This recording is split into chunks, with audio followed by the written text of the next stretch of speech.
الشيطان الرجيم. بسم الله الرحمن الرحيم.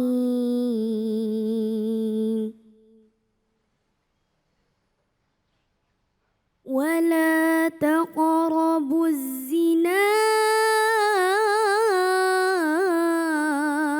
إنه كان فاحشة وساء سبيلا. Sadaqallahul azim. Alhamdulillah rabbil alamin. Nikmat sekali di bulan suci Ramadan ini sambil kita saum, kita menyimak Al-Qur'an ya, seperti tadi kita mendengarkan bacaan ayat suci Al-Qur'an surah Al-Isra ayat 32 yang dibacakan dengan merdu sekali oleh ananda kita Nasya Syifa. Makasih ya Nasya ya. Baik, langsung saja kita simak kajian tafsirnya bersama dengan guru kita Gus Hayid. Silakan Gus, fadal. Assalamualaikum warahmatullahi wabarakatuh.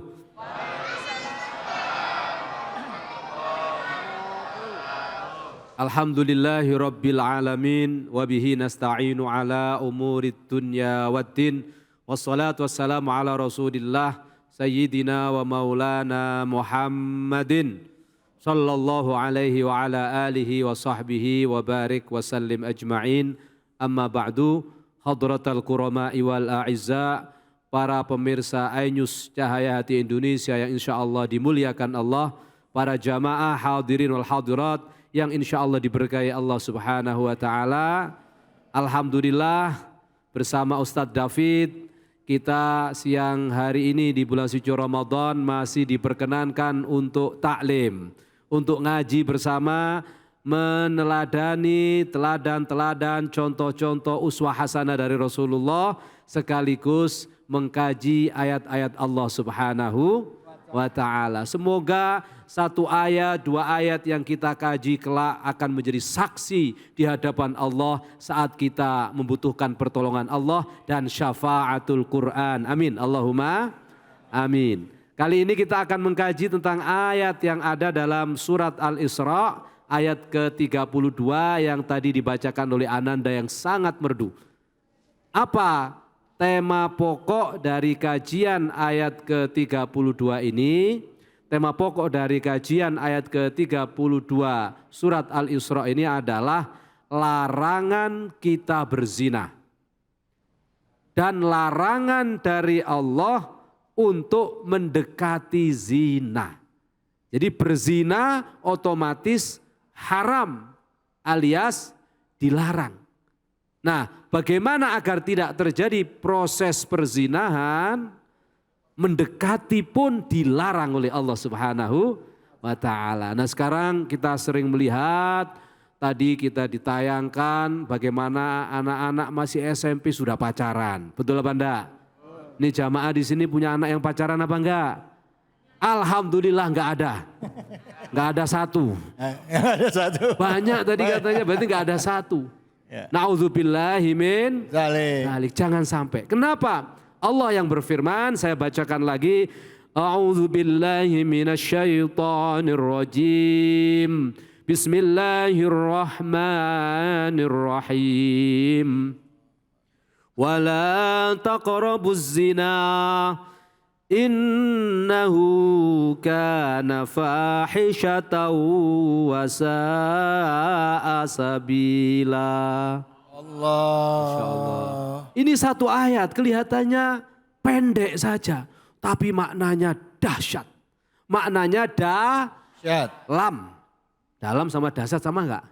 Sama. Tetanggaan. Alhamdulillah.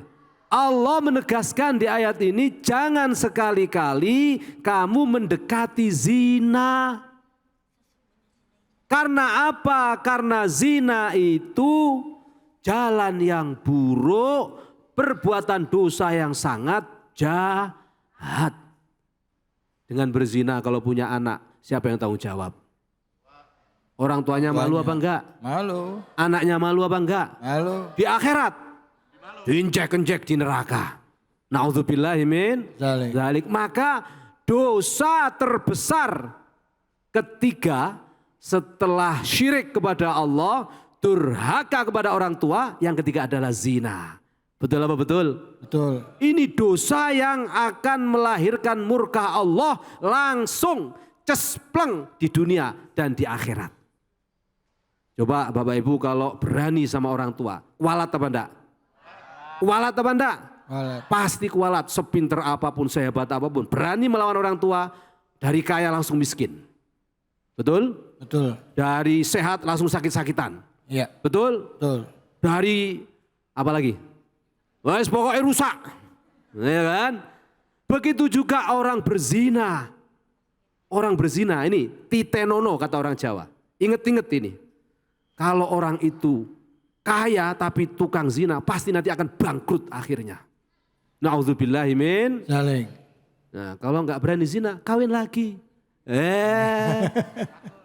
Yang belum punya istri atau istrinya meninggal dunia. Oh, jangan dipikir kawin lagi poligami, jangan. Oh iya. Tadi ada yang berani dan yang mampu. Tadi Kiai waktu Kiai ngomong gitu, ada yang seneng gitu, wah kawin lagi. Iya, jangan ditiru yang itu. Itu kawin lagi dengan syarat dan ketentuan berlaku. Oh iya. Atas izin istri yang pertama. Izinin Bu? Enggak. Izinin Bu?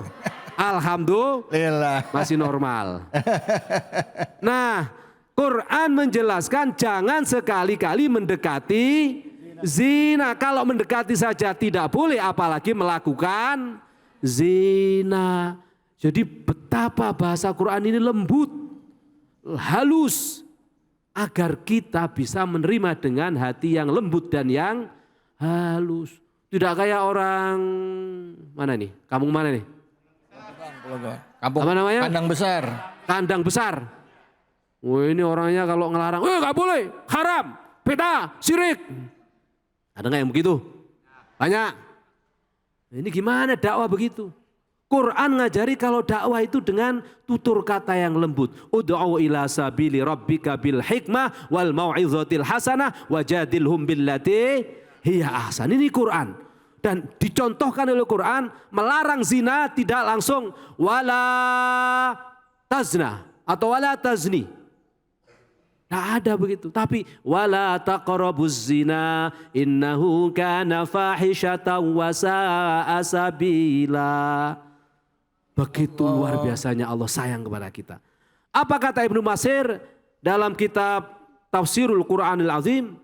Imam Al-Hafiz Abul Fida Al-Hafidh Ibnu Katsir Ad-Dimashqi memberikan tafsir, yaqulullahu subhanahu wa ta'ala nahiyan ibadahu aniz zina wa an muqarabatihi wa mukhalatati asbabihi wa dawa'ihi. Ayat ini ditafsirkan oleh beliau bahwa Allah subhanahu wa ta'ala melarang kepada kita untuk berbuat zina dan mendekati zina, bercampur baur dengan potensi amalan-amalan yang melahirkan zina, termasuk pacaran, serta melakukan sebab-sebab kita terjatuh pada perzinahan dan mengajak perzinahan. Jadi tafsirnya banyak. Mendekati zina itu tafsir yang pertama adalah ya melakukan zina. Yang kedua tafsirnya bercampur baur dengan orang yang berzina, suka zina. Kalau Bapak Ibu sekalian suka kumpul dengan orang-orang yang suka berzina, kira-kira ketularan apa enggak? Nah, kita tanya Ustadz David, ketularan apa enggak? Lah iya. Pelan-pelan jawabnya. Iya. Bahaya. Mungkin hari pertama enggak, hari kedua enggak. Hari ketiga coba. Hari keempat nikmat. Hari kelima ketagihan. Hari keenam mampus dalam keadaan berzina. Nauzubillahi min dzalik. Jangan sampai. Betul apa enggak? Betul. Termasuk sebab-sebab yang melahirkan perilaku zina. Apa contohnya? Pacaran. Ya awalnya kenalan, kemudian chatting, kemudian apel, diajak jalan, habis diajak jalan, nonton, masukin kamar. Wallahu a'lam bishawab. Na'udzubillahimin. Nah, kita punya anak, saya punya anak perempuan, ibu bapak punya anak perempuan, hati-hati. Nah, ini Quran. Dan Quran sendiri yang memberikan stempel. Zina itu adalah jalan yang terburuk, fahisyah. Kejahatan yang luar biasa dan jalan yang paling kotor, sa'asabila. Allah. Na'udzubillah. Summa na'udzubillahimin. Dari maka di riwayat hadis Rasulullah, ini saya singkat kalau saya baca habis waktunya cuma 10 menit. Singkatnya begini, ada seorang tiba-tiba datang kepada Rasulullah. Ya Rasul, saya ini ingin ikut agamamu, saya ingin masuk Islam, tapi saya nggak bisa ninggalin zina. Saya masih ingin berzina.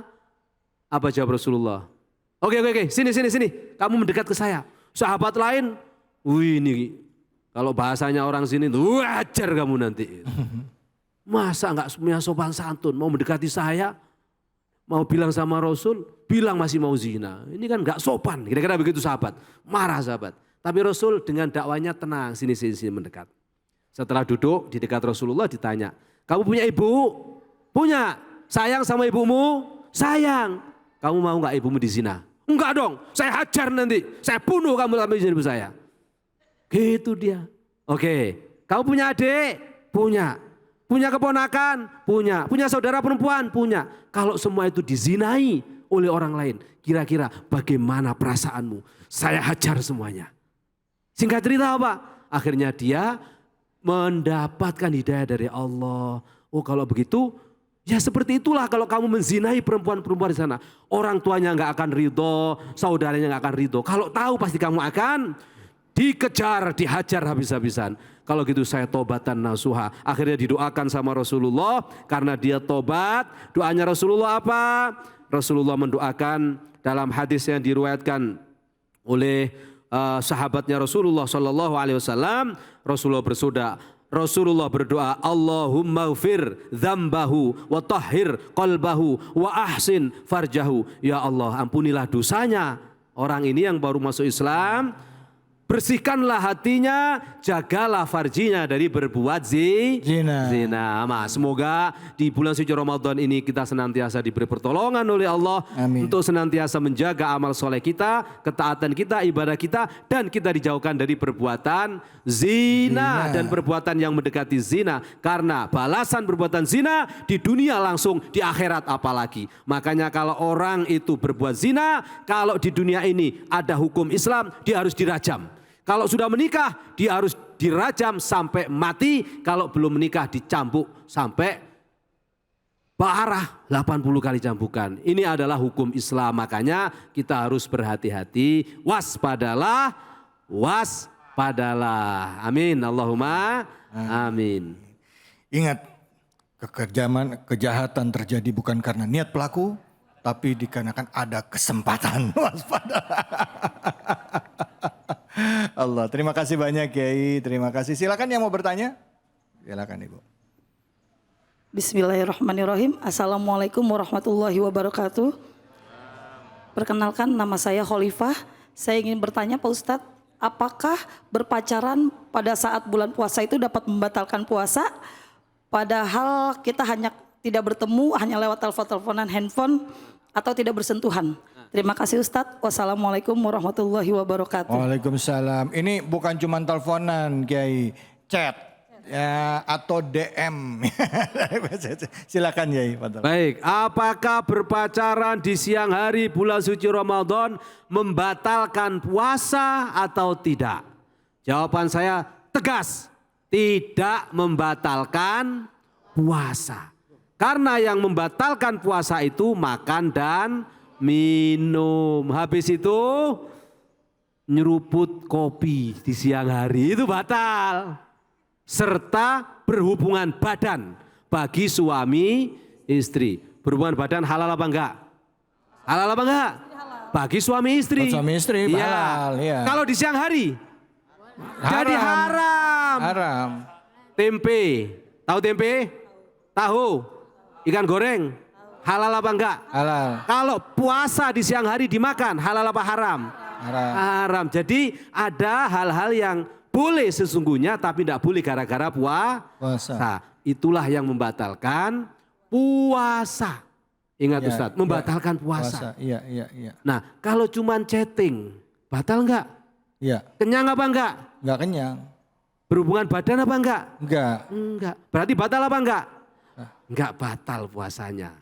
Tetapi pahala puasanya hilang alias percuma. Kam min shaimin laisa lahu min siyamihi illal ju' wal 'atash. Berapa banyak orang yang puasa tapi puasanya sia-sia. Kenapa? Karena dia tidak menjaga syarat-syarat diterimanya pahala puasa. Salah satu pahala puasa yang akan hilang adalah kalau pacaran. Kalau chatting misalnya kan pasti ngebohongin kan, gombal.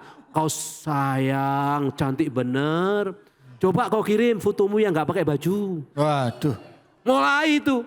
Akhirnya apa? Nafsunya keluar, betul apa enggak? Udah bohong, ngibulin, pingin foto yang aneh-aneh. Nah ini siapa yang pengalaman? Na'udzubillah. Nah maka ingat 5 ancaman sekaligus peringatan dari Rasulullah. Khamsun yuftir nafsiyam. Ada 5 perkara yang akan membatalkan pahala puasa. Tidak membatalkan puasa Ustadz. Pahalanya yang batal alias sia-sia dan percuma. Lapar dan dahaga yang dia dapat. Tapi dia tidak mendapatkan pahala di sisi Allah. Apa 5 hal itu? Yang pertama al-kadhibu, bohong. Nah kalau kira-kira pacaran suka bohong gak biasanya? Pasti. Apalagi yang sudah punya suami, udah punya istri. Weh pacarannya, kamu punya istri gak? Gak ada. Punya anak? Gak ada. Udah batal. Yang kedua al-yaminul kadhibah. Atau al-yaminul kadhibi, sumpah bohong. Demi Allah enggak. Padahal cuman modal 5.000. Misalnya, ini berapa harganya? Timun ini 5.000. Tawar 3.000. Enggak, demi Allah modalnya 4.000. Padahal modalnya cuma 1.000. Nah itu bohong, nggak boleh. Yang ketiga ghibah, ngerasanin orang. Keempat namimah, adu domba. Kelima an-nazru bisyahwat, melihat dengan syahwat. Nah pacaran ini berpotensi akan melahirkan syahwat. Makanya meskipun sah secara fikih, nggak perlu nyaur di tempat lain atau di bulan yang lain, tetapi pahalanya zong alias jelas apa jelas? Ya. Amin. Allahumma amin. Amin. Ya Allah, alhamdulillah, terima kasih. Terima kasih. Kalau suami istri gimana Gus? Kalau siang hari? Kalau suami istri di siang hari, gencatan senjata dulu. Nah, jangan deket-deket, bahaya kalau nyetrum sedikit keluar nafsunya. Naudzubillah min dzalik. Udah siang hari nanti aja ditahan sampai maghrib. Dur, Allahu Akbar, nggak usah makan, langsung masuk kamar. Aman. Sah puasanya. Baik. Terima kasih banyak Gus. Baik, terima kasih banyak. Semoga bisa terjawab ya pertanyaannya tadi dan juga bisa menambah keilmuan kita di bulan suci Ramadan supaya ibadahnya bisa tambah khusyuk ya, supaya pahala puasanya nggak hilang. Amin. Jangan kemana-mana, tetaplah di sini di Cahaya Hati Indonesia.